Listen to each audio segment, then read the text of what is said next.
Outside the VIP booth of Cloud9 Bar, I was holding a tray of Black Label whiskey worth $3,000. I now work 3 jobs a day and get less than 4 hours of sleep. My feet are covered in blisters, and every step feels like walking on crushed glass. Just as I was about to push open that heavy frosted glass door, a voice that was etched deep into my bones came from inside. "Iris, are you really planning to push Adrian into a corner for Kian? He's already sold the only company his parents left him to help you pay off that fake $30 million debt.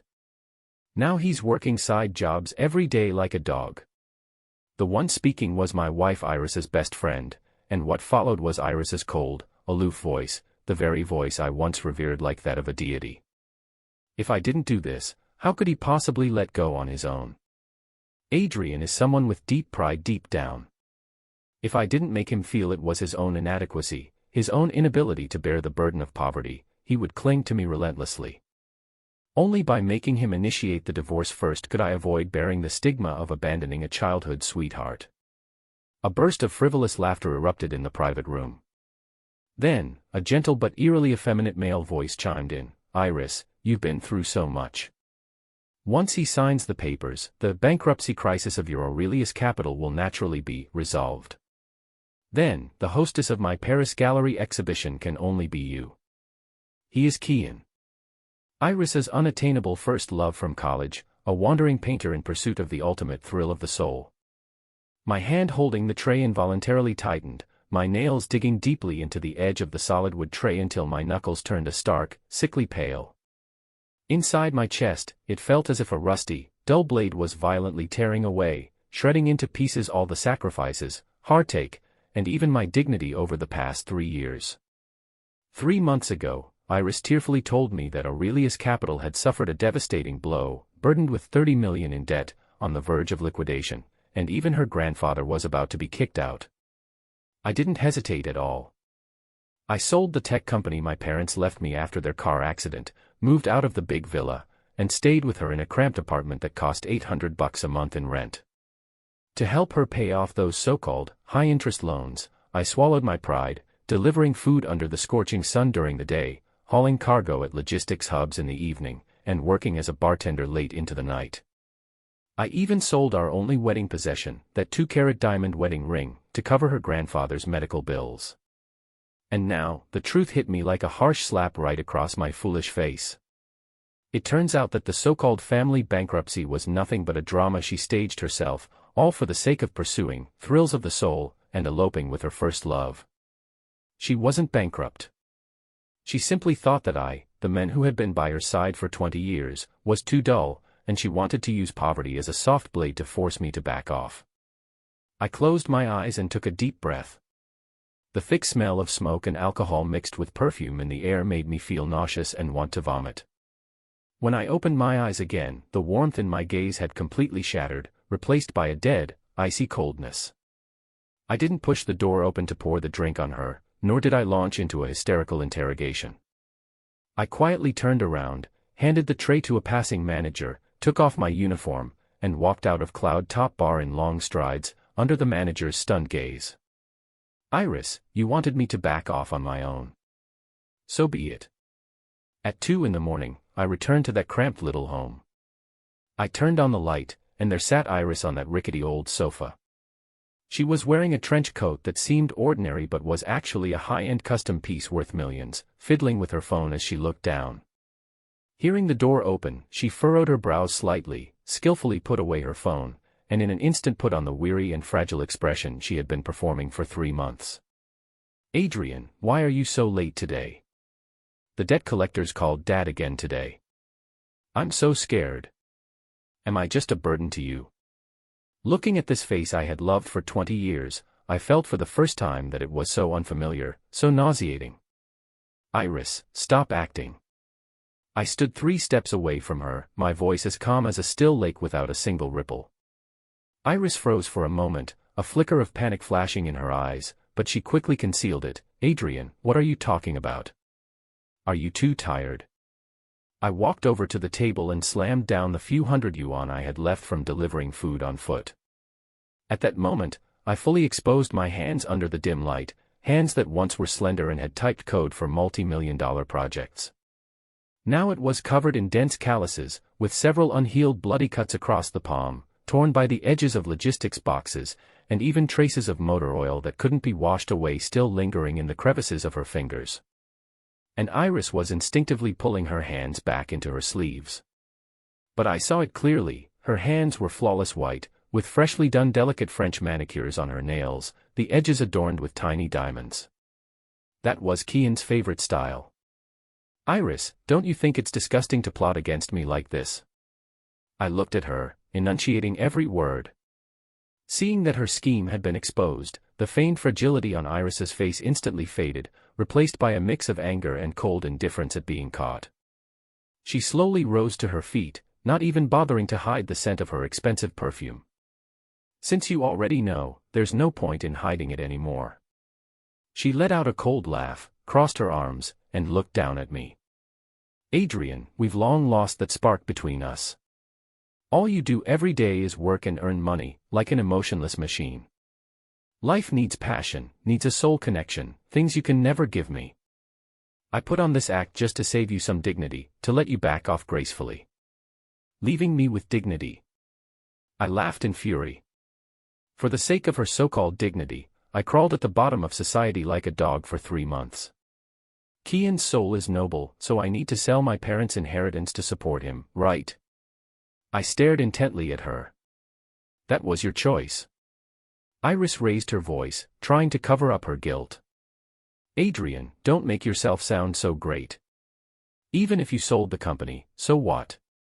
Now, in my eyes, you're nothing but a worthless bottom feeder covered in sweat and body odor. We're no longer from the same world." I stopped arguing with her. Any emotional outburst seemed pointless at this moment. I reached out and slowly removed the pure silver ring from my left ring finger, the one worth 52 yuan. It was a pair of rings I had bought from a street vendor on the day I sold the diamond ring, afraid she might be upset. Click. I threw the silver ring into the nearby plastic trash bin as if it were garbage. "Let's get divorced. See you at the Civil Affairs Bureau entrance tomorrow at 9 in the morning." I turned around, my back to her. "Iris, from now on, you're free. But I hope your soul never falls into hell." Iris stared at the ring in the trash can, her face turning pale. Then, gritting her teeth, she pulled out her phone. "Fine. You said it. Don't you regret it?" Right in front of me, she dialed Kian's number. "Kian, come pick me up. Adrian knows. We're getting a divorce." Half an hour later, a Maserati worth millions pulled up at the entrance of the basement. Kian rolled down the window and shot me a defiant glance. Iris opened the car door without even looking back at me, got in resolutely, and sped away with a roar. I stood alone in the empty basement, staring at the disheveled, stubble-faced version of myself in the mirror. I smiled. It was a smile of relief. The next morning at 9 o'clock, at the Civil Affairs Bureau, Iris and Kian appeared together. She wore delicate makeup, holding Kian's arm as if she were not there to get a divorce, but to attend some kind of celebration. Only after we signed the divorce agreement and received that dull divorce certificate did Iris let go of Kian and walk over to me. With a tone of condescension, she said, "Adrian, for old time's sake, I can privately compensate you 2 million for the money Aurelius Capital seized. That should be enough for you to start a small business again. Don't keep living so poorly." I coldly took the divorce certificate without even glancing at her, stepping past her and heading straight for the door. "Adrian, don't be so ungrateful," Iris shouted furiously from behind. Yet, the moment I stepped out of the Civil Affairs Bureau with her, an understated yet luxurious black Rolls-Royce Phantom was already quietly parked by the roadside. The car door opened, and a breathtakingly beautiful woman in a fiery red long dress stepped out. It was Faye. The helmsman of Ether Global Group, the top powerhouse in City A, was also the lifelong rival Iris had both envied and feared since childhood. "Adrian." Faye ignored the stunned Iris and Kian beside her and ran straight up to me. Her eyes were full of concern as she took my calloused hands in hers. "You finally let go," Faye's voice trembled, but there was an unmistakable hint of joy. "I've been waiting for you for 10 whole years. Ever since you took that brick from me in middle school, there's been no room in my heart for anyone else." "Faye. What are you doing here?" Iris's face turned pale as she stared at the scene in disbelief. Faye turned her head, her sharp gaze cutting across Iris's face like a blade. "Iris, do you think everyone in the world is as foolish as you, mistaking pearls for fish eyes? The man you discarded is a priceless treasure to me." With that, she turned to look at me, and her eyes instantly softened with tenderness. "Adrian, get in the car. The company your parents left behind, Luminar Tech, I secretly bought back at a premium half a month ago. The legal person and shares have always been in your name. The throne that belongs to you is waiting for you to reclaim." Looking into Faye's eyes, brimming with sincerity and passion, it felt as if a spring breeze had swept through the desolate wilderness in my heart. I remember back in junior high, she was a poor girl who, because of family infighting, had become withdrawn and introverted. At school, she was often cornered and bullied by older delinquent students. It was one evening after school, in a dead-end alley behind the school. Several thugs from another school were shoving her around, and one of them, cursing loudly, even raised a red brick. I happened to pass by. At that age, I was actually gentle to the point of being timid deep down, but seeing that girl shrinking against the wall with a look of utter despair and helplessness, my blood boiled, and I rushed over to shield her tightly in my arms. With a heavy thud, that brick landed squarely on my back. A searing pain instantly spread through my entire body, but I gritted my teeth and didn't let go until the school security guards heard the commotion and came over. That day, the back of my body was covered in large patches of bruising, and when I got home, I had to lie to my parents, saying I had fallen. But Faye, whom I had shielded beneath me in that dark alley, etched this scene into her heart for an entire decade. "Okay." I nodded, letting her take my hand and lead me into the Rolls-Royce. The window slowly rolled up, and in the rearview mirror, I saw Iris's face instantly turn pale. She took 2 disbelieving steps forward, only to inhale a mouthful of exhaust fumes. On the day I returned to Luminar Tech, I put on a custom-tailored suit. Though the calluses on my hands still needed time to fade, the Adrian who once orchestrated strategies in the business world was back.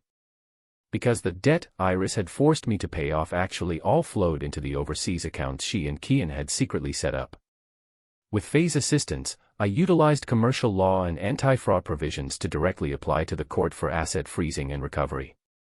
Not only that, but Faye launched what could only be described as a frenzied offensive. Every morning, a steaming hot cup of freshly brewed coffee would appear on my desk right on time. Every evening, she would personally drive to wait for me downstairs at the company, and would even, like a little girl, send me a detailed report of her daily schedule and meeting arrangements on my phone. "Adrian, I'm jealous. Why didn't you let me just crush them on that Aurelius Capital project today?" She sat in the passenger seat, peeling an orange for me, and asked with a pout. I gripped the steering wheel, giving a faint smile. "No rush. The higher they stand, the harder they fall. I want them to watch themselves climb up step by step, then plummet completely into the abyss." During this time, rumors began spreading wildly in the circle about Iris and Kian's high-profile relationship.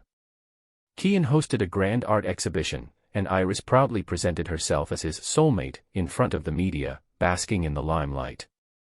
One evening, Faye sent me a file. I opened it and saw that she had hired a private detective to investigate Iris's recent situation. Kian lived an extremely extravagant lifestyle, squandering most of the private overseas funds left by Aurelius Capital in just 2 months under the pretext of organizing art exhibitions and purchasing equipment.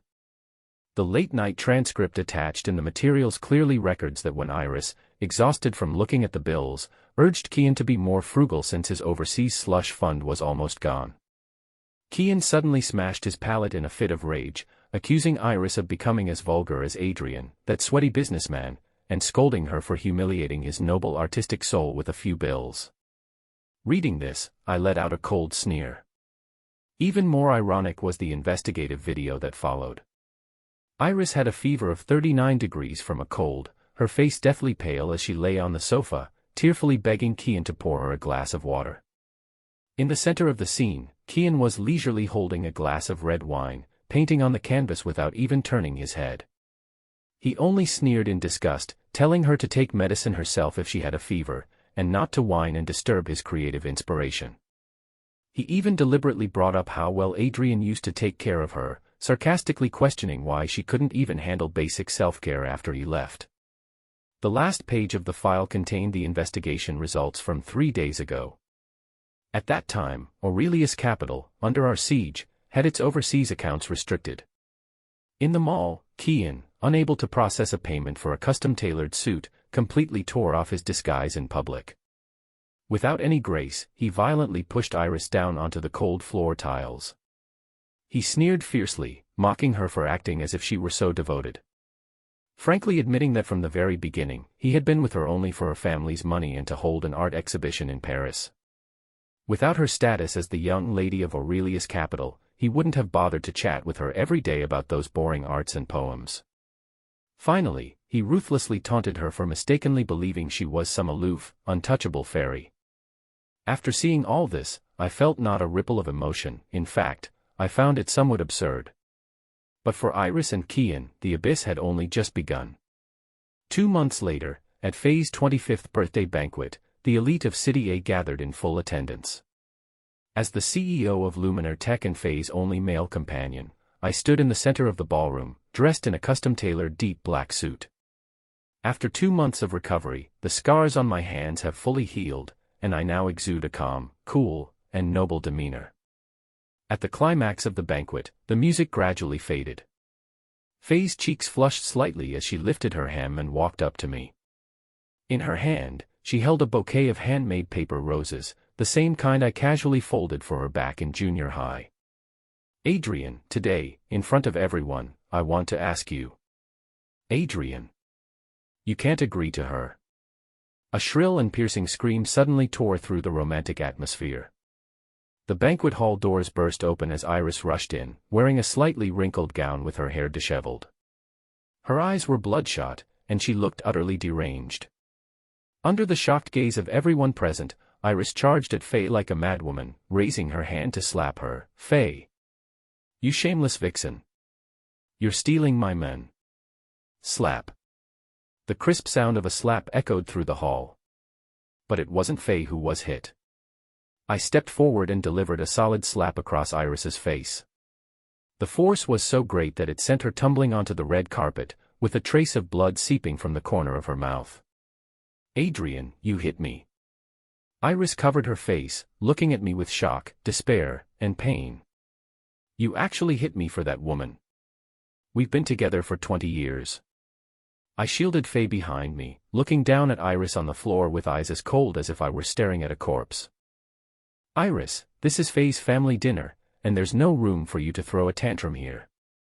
That slap was on Faye's behalf. Iris collapsed in tears, trying to grab my pant leg. You feel sorry for her. You used to only care about me. Adrian, I was wrong. I really was wrong. Kian is a liar, he never loved me, he only wanted my money. I remember how good you were to me. Can we get back together? Let's start over. Around us, contemptuous whispers filled the air. The scandal of Iris scheming to drive away her childhood sweetheart for her so-called first love, only to be abandoned herself, had already spread throughout the social circle. I stepped back, avoiding her hand. Take her out. Don't dirty the place.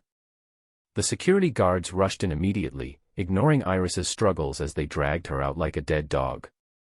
However, this was only the beginning of her madness. Over the next 2 weeks, my smart doorbell would send alerts every single night. In the surveillance footage, Iris was sometimes seen sitting in front of my door crying, and other times frantically scratching at my door with her fingernails. She even stuffed handwritten letters of remorse into the crack of the door. The ink on the letters was blurred by tears, every word pleading, "Please, just look at me one more time." It wasn't until a week later, at the class reunion, that I ended up being dragged there by an old classmate. Somehow, Iris managed to sneak her way in too. During a round of truth or dare, Iris landed on dare. She stared at me intently. In front of the entire class, her voice hoarse, she asked, "Adrian, look me in the eye and tell me. After 20 years of feelings, do you truly not love me at all?" The entire box fell into a silence so profound that a pin drop could be heard. I picked up the wine glass in front of me, took a light sip, and meeting her hopeful, almost pleading gaze, I uttered a few words with resolute finality. "I don't love you anymore. The person you are now disgusts me." Iris was struck as if by lightning, collapsing limply into her chair, utterly devoid of soul. Yet, obsession drove this woman toward complete destruction. 3 days later, Iris used the last shred of influence Aurelius Capital had left, luring me to the company's president's office under the pretext of discussing a partnership, with the help of a secretary. The moment I stepped inside, she locked the door from the inside and tossed the key out the 20th floor window. A strong smell of gasoline filled the office. Iris held a lighter in her hand, her eyes hollow and manic. "Adrian, aren't you fond of Faye? Aurelius Capital has already mobilized all its overseas funds, ready to wage an all-out war against Ether Global Group. If it comes to that, we'll go down in flames together." Iris laughed hysterically. "If you don't agree to remarry me, we'll both die here today." I looked at her, feeling no fear, only an endless sorrow. "Iris, you are truly beyond hope." Just then, the door to the inner restroom of the office swung open. Kian walked out, his face pale, holding all of Iris's bank cards and passport. "Iris, you've lost your mind. If you want to die, don't drag me into it." Kian stared at the gasoline on the floor in terror and shouted, "Adrian, this has nothing to do with me. It's that crazy woman who's out to get you. She's drained all the liquid assets from Aurelius Capital. The company is about to go bankrupt. I'm not going to prison with her." With that, Kian lunged forward, snatched the lighter from Iris's hand, shoved her hard to the ground, and then furiously swung the office chair at the bulletproof glass in a desperate attempt to escape. Iris sat crumpled on the floor, watching the men she once considered her soulmate display such cowardice, selfishness, and opportunism in the face of death and self-interest.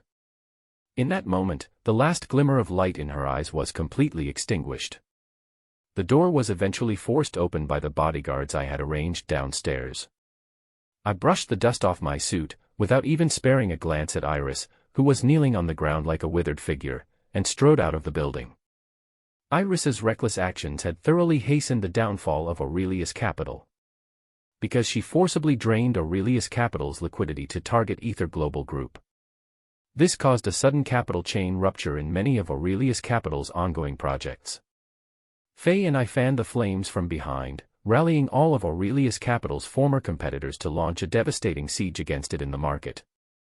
Half a month later, Aurelius Capital officially declared bankruptcy. When the tree falls, the monkeys scatter.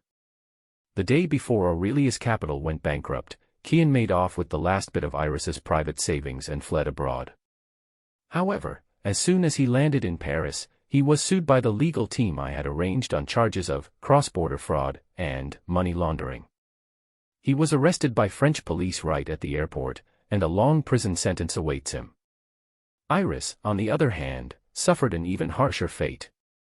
After Aurelius Capital went bankrupt, it left behind countless unpaid high-interest loans and wages owed to migrant workers. On a stormy night, under the siege and pursuit of debt collectors, Iris fled in panic, darting blindly for escape. Boom! An out-of-control dump truck sent her flying. The high heels she wore, worth tens of thousands, shattered in midair. Though her life was spared, due to the delayed medical treatment, she ultimately faced amputation. Once the proudest socialite of City A, she was reduced to someone confined to a wheelchair, relying on welfare to survive. 1 month later. At the top floor of Luminar Tech's new office building. The winter sunlight streamed in through the massive floor-to-ceiling windows, filling the entire office with a cozy warmth. I stood by the windows, grinding coffee beans in my hands. The calluses on my hands had completely faded, restored to their former fair and slender appearance, with only a hint of coffee fragrance lingering between my fingers. A soft hand gently wrapped around my waist from behind. "What are you thinking about?" Faye rested her head against my back, her voice full of laziness and happiness. "Nothing much, just thinking about where to take you for dinner tonight." I turned around and gently smoothed her slightly tousled long hair. The phone on the table vibrated slightly. It was an email from the lawyer. The email said that Iris's grandfather had passed away 2 weeks ago. Before his death, the old man left behind a meager personal inheritance, but because Iris is currently unable to work and deeply in debt, the money will soon be seized by the court through enforcement. I looked at the email, my heart as calm as a stagnant pond. There was no schadenfreude, no satisfaction, only a complete sense of relief. I picked up the phone and dialed my lawyer, transfer a sum from my personal account and establish an anonymous charitable trust in my grandfather's name. Send Iris a living allowance every month, just enough for her food and medical expenses, not a penny more. Adrian, do you still have feelings for her? The lawyer hesitated. No, I said, looking out the window at the clear blue sky, smiling slightly. I'm just repaying a small favor her grandfather once did for mine. From now on, we're even. She and I have no ties whatsoever. After hanging up the phone, I reached back and took Faye's hand. Faye, thank you. What for? She blinked. Thank you for bringing the sun into my world when it was pouring rain. I lowered my head and gently kissed her forehead. Outside the window, the sun was blazing brightly. A new day, and also the beginning of our new life. Extra chapter, Iris's perspective. My name is Iris. I often sit in my wheelchair, staring blankly at the withered sycamore tree outside the window. My legs are gone, and every rainy day, a piercing phantom pain shoots through where they used to be. The caregiver brought this month's bill, along with an unshakable $3,000 remittance from an unknown source. I know who sent that money. It wasn't Kian, that liar is currently serving time in a French prison. It was Adrian. In the gentlest, yet most cruel way, he was telling me that he pities me, just as one would pity a stray dog with a broken leg on the roadside. How did I end up living my life like this? When I close my eyes, I can often return to 20 years ago. Back then, Adrian was famously known as the aloof top student at a city #1 high school. He was good-looking, had a pure foundation, and carried an inherent pride of a scholar. Yet, whenever he faced me, that pride would melt into tender gentleness. After school in a torrential downpour, he would hold the only umbrella over my head, getting himself completely soaked. The next day, running a high fever of 40 degrees, he would still struggle to get up and copy class notes for me. I love eating glutinous rice cakes from the west side of the city. He would wake up at 4 in the morning in the dead of winter, queue for 2 hours to buy them, then tuck them into his coat and jog all the way to my doorstep. By the time I received them, the rice cakes were still warm, but his face was already frozen blue. On our wedding day, holding my hand, he cried like a child in front of all the guests. He said, "Iris, I have no other wish in this life but to bring you the best things the world has to offer." But why did everything change later on? Was it because I got too accustomed to it? Or because it was too easily obtained? In the 3rd year of our marriage, his tech company grew bigger and bigger, and he became busier and busier. He no longer had time to watch those romantic movies with me, nor did he have time to listen to my talk about those ethereal soul arts. Every day when he comes home, he reeks of the alcohol from social engagements, or he collapses into bed, exhausted. I feel like life has turned into a stagnant pond. I feel that this man has become mediocre, boring, and philistine. Just then, Kian appeared. He came with the charm of France, with a fervor for art, taking me to art exhibitions and racing through the streets with me late at night, drinking.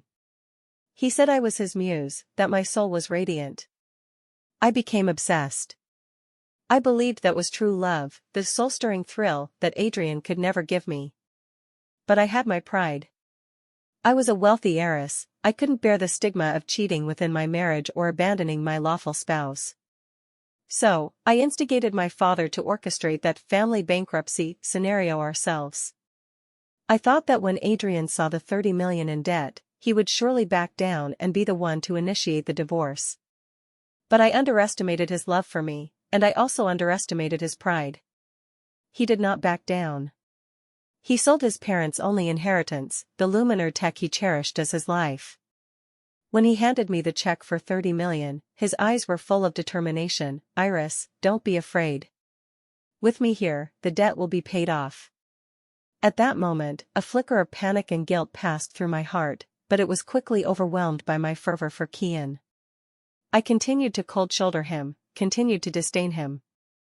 I watched him save a few yuan on meals every day, eating only a few pieces of bread at noon.